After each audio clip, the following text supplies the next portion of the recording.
আসসালামু আলাইকুম। দাঁড়িয়ে আছি সিরাজগঞ্জের হাটিকুমরুল এলাকায়। এখানে 1 কিলোমিটার বৃত্ত আকারে এই হাটিকুমরুল ইন্টারচেঞ্জ নির্মাণ করা হচ্ছে, যেটি বিশ্বমানের ইন্টারচেঞ্জ। সেটি আজকে আপনাদের দেখাবো কাজের অগ্রগতি কতটুকু। আমরা এখন রয়েছি ঠিক বগুড়া সড়কের মুখে। আমরা এই প্রকল্পের কাজের অগ্রগতির পাশাপাশি কোন পথ কোন দিক দিয়ে যাবে, যেহেতু এখানে একটি গোলক ধাঁধা, সেটিও আপনাদের দেখাবো। কোন র্যাম অর্থাৎ কোন সংযোগ সড়ক কতটুকু কাজ হয়েছে একটি একটি করে আপনাদের দেখাবো, তাহলে বুঝতে আপনাদের সুবিধা হবে এবং আপনারা জেনে থাকবেন যে কোন সড়কটি কোন পথে যাবে। যেহেতু একটি চলে গেছে নাটোর রাজশাহী, একটি নগরবাড়ি পাবনা, অপরটি বগুড়া রংপুর, অপরটি আর ঢাকা দিকে। তো 4টি সড়কের মুখ থাকার ফলে এখানে কিন্তু বিশাল একটি গোলক ধাঁধা।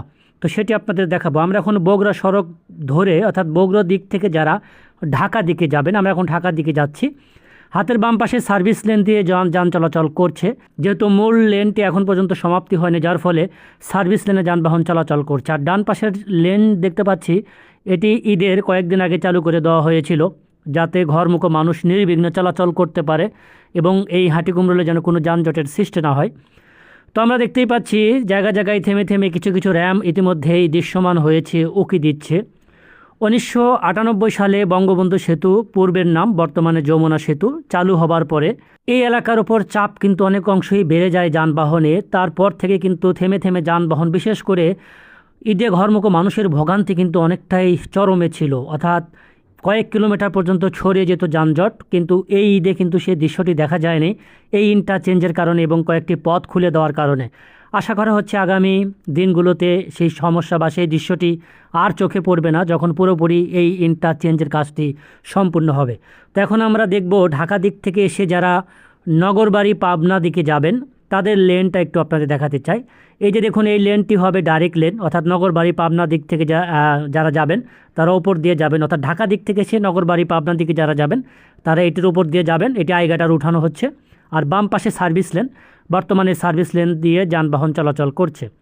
তো আমরা দেখতেই পাচ্ছি অনেক অংশই কিন্তু দৃশ্যমান হয়েছে এই সিরাজগঞ্জের আন্তর্জাতিক মানের ইন্টারচেঞ্জ, অর্থাৎ বর্তমানে ফরিদপুরের ভাঙ্গা যে ইন্টারচেঞ্জটি রয়েছে সেটিকেও কিন্তু ছাড়িয়ে যাবে। বলা চলে দক্ষিণ এশিয়ার মধ্যে অন্যতম।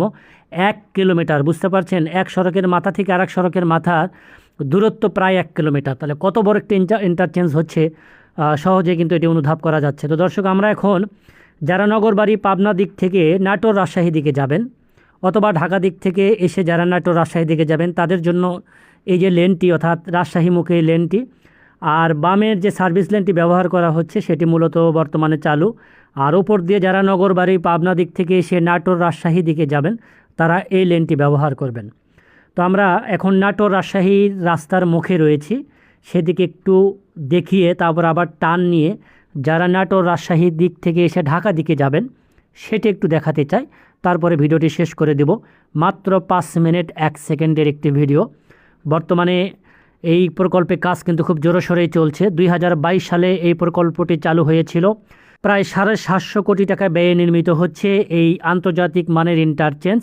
আর কাজ করছেন চায়না কনস্ট্রাকশন একটি কোম্পানি। তো আমরা দেখতে পাচ্ছি এই যে মাঝখানের লেনটি, অর্থাৎ যারা নাটোর রাজশাহী দিক থেকে এসে ঢাকা দিকে যাবেন তারা ঠিক মাঝ বরাবর এদিক দিয়ে যাবেন।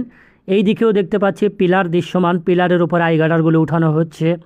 খুব অচিরেই কিন্তু দৃশ্যমান হয়ে যাবে, ইতিমধ্যেই কিন্তু 50% দৃশ্যমান, অর্থাৎ ওপর থেকে দেখলেই বোঝা যায় যে সেই বিশ্বমানের ইন্টারচেঞ্জ কিন্তু ইতিমধ্যে উকি দিচ্ছে।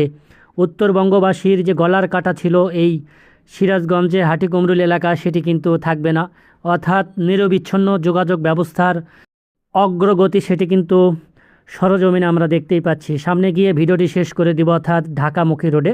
আমরা এখন নাটোর রাজশাহী দিক থেকে এসে ঢাকা দিকে যাচ্ছি, সেদিকেও কিন্তু মোটামুটি দৃশ্যমান।